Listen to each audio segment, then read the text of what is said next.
الله مكبر غلاك، ينبض بحبك فؤادي، من يشبهك يا ملاك، من يشبهك يا ودادي. الله مكبر غلاك، ينبض بحبك فؤادي، من يشبهك يا ملاك، من يشبهك يا ودادي. انت بشر غير. السلام عليكم احبائي. اليوم ان شاء الله جيتكم في وصفه جديده، وهي الملوخيه او في الخليج يقولوا ليها الباميه. عندنا كيلو ديال الباميه، هي هذه.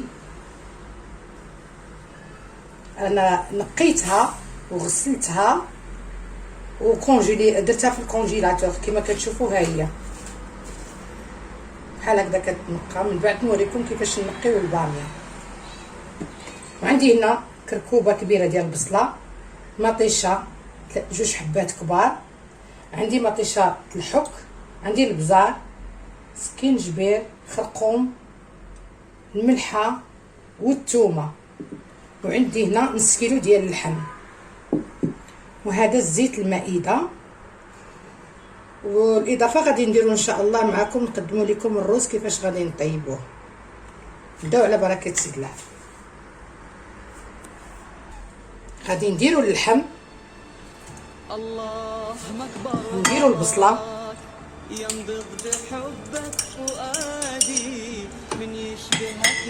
غنديرو الزيت،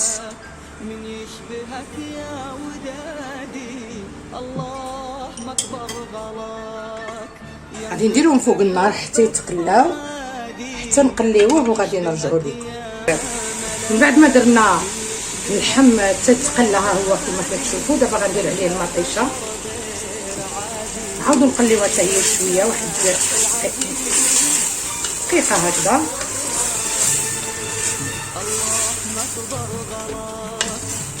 تقلى، غادي نزيدو عليها مطيشه الحك حتى هي،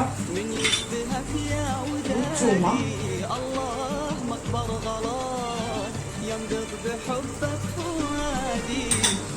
غادي نقليو كلشي بعضياتو.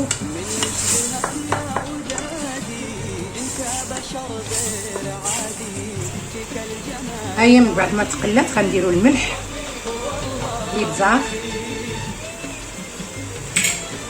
السكينجبير والخرقوم. هي كتجي روعه بالخرقوم البلدي، كتجي رائعه وتطلع اللوغو غزال ما شاء الله.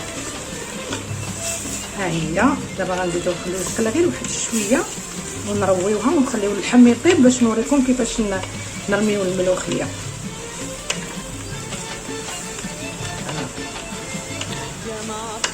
طيب اللحم شويه يشد براسو، وغادي نحلو باش نلوحو الملوخيه عليه. دابا غنرويو الماء،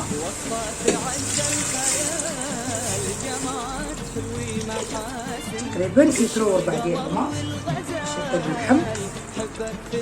ها هو دابا غنسدو عليه ونخليوه حتى يطيب ونعاودو نرجعو ليه. من بعد ما سدينا اللحم باش يطيب، دابا غنوريكم واحد دقيقه كيفاش كتنقى الملوخيه. الملوخيه كتنقيوها بحال هكا، خصكمش تطبوها ولا تقيسوها نهائيا، خصها تكون هكا. شتي بحال هاد الشكل، بحال هكا، ما كتنجر ما والو. ها نعاود لكم واحده اخرى. هانت ها هي الثانيه، ها هي الثانيه. نعاود لكم،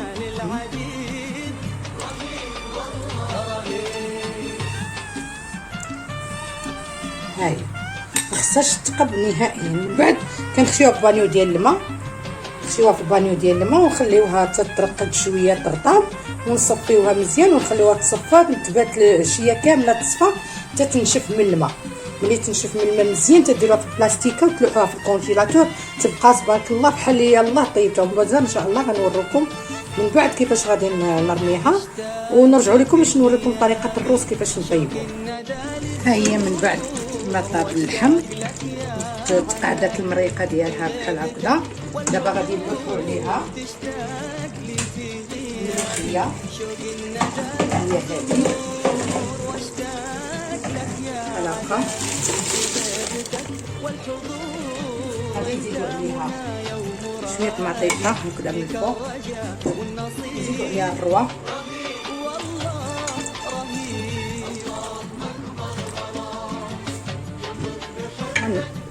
هي هذه نعاودو نرجعو طيب ومن بعد نقدمو لكم طريقة.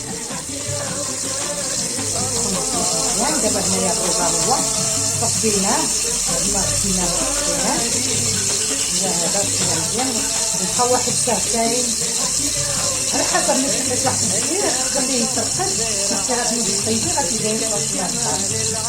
دابا غنديرو الرز،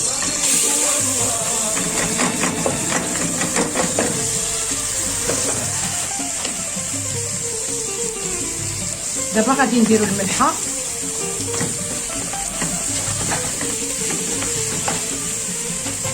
غنديرو واحد 4 ديال القطع قله بعد ما شنينا منها، ربعه هكذا كيفوت واحد اللون،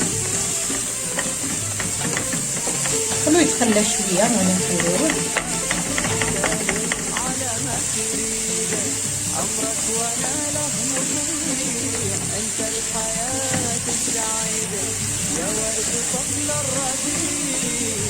طبعا خلى لينا بحال هكذا، متخافوش عليه واخا يلصق راه غيتشك مع الماء طايب.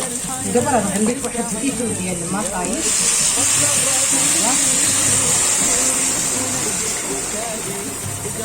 نعطيوه بالماء،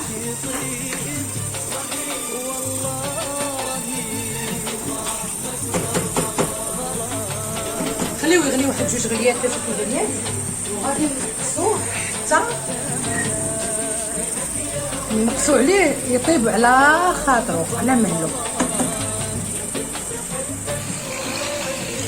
من بعد ما درناه ها هو كيغلي، دابا ملي غلا واحد الغليات 2 حتى 3 غادي نقصو عليه النار مهيله حتى الاخر، وغادي نغطيوه وغادي نخليه يطيب. ما حلينا على الملوخيه تبارك الله، ها هي كما كتشوفوا ما شاء الله، هي هذه. ومن ان شاء الله وغنوريكم الرز ثاني حتى هو بعد ما طاب، ها هو كما طيبناه كما كتشوفوا الصلاه عندي ما شاء الله. وهذا دابا ان شاء الله غنسكبوا النهائي ديال الملوخيه او الباميه بالرز. ان شاء الله الا كان عجبكم ما تنساوش ديروا لي لايك، وانا متاكده غادي يعجبكم لان كيجي لذيذ لذيذ لذيذ بزاف وبالصحه. الله اكبر غلاك ينبض بحبك فؤادي، من يشبهك يا ملاك من يشبهك يا ودادي.